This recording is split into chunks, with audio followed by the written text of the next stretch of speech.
Republicans have called Barack Obama the sort of candidate that Europeans would elect U.S. president if they could. Our politics and our worldviews are certainly of interest to the rest of the world, but are we interested in their opinions? If the success of our guests' books are any indication, the answer is decidedly yes.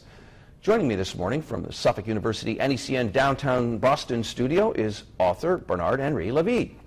Good morning, Bernard. Good morning. The new book that you've got out now has been, for some people say, for moral philosophers, Dark Times offers some pretty bright opportunities. Can you tell us about it?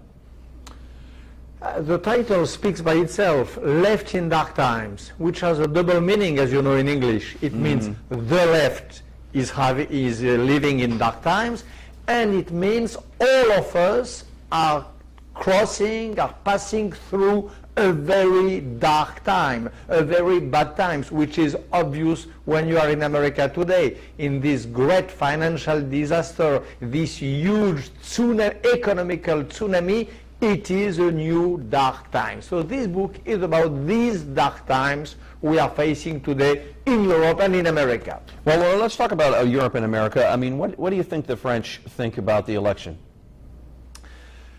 I don't know what the French think. This is not the real question. The real question is that if you have to face those dark times, if you have to really confront the new economical and financial situation of America, I believe that Mr. Obama is much more able than Mrs. Pauline and Mr. McCain. Tell us why. Tell us why.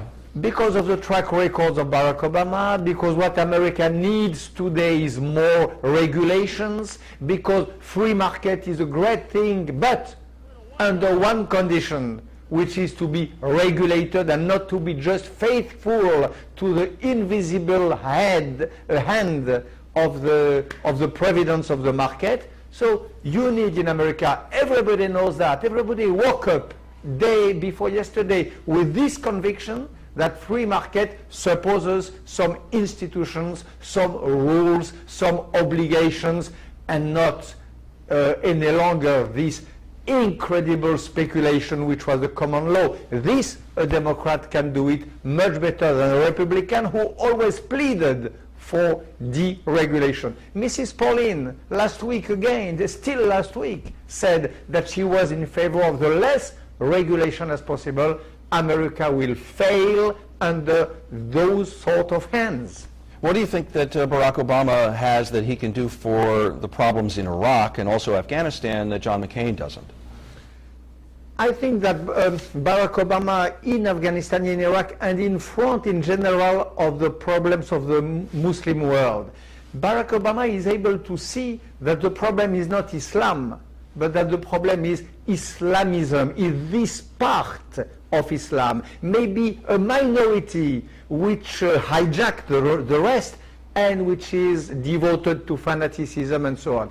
What Barack Obama is able to say is that there is a real clash inside Islam, between Islam and Islam, between the moderate Islam on one side, which are the huge majority, and the minority of radical and fanatics who are the real problem. This dividing line, this separation, my feeling is that Barack Obama is able to trace it much more than the simple ideas of Mrs. Pauline and Mr. McCain, who is a good guy for other reasons, but not on this ground. Bernard, really quickly, much has been made of the fact that the rest of the world has apparently got a pretty dim opinion of the United States and the way it's acted in the last 8 years. Do you think that Barack Obama or John McCain, either one of them, can change that?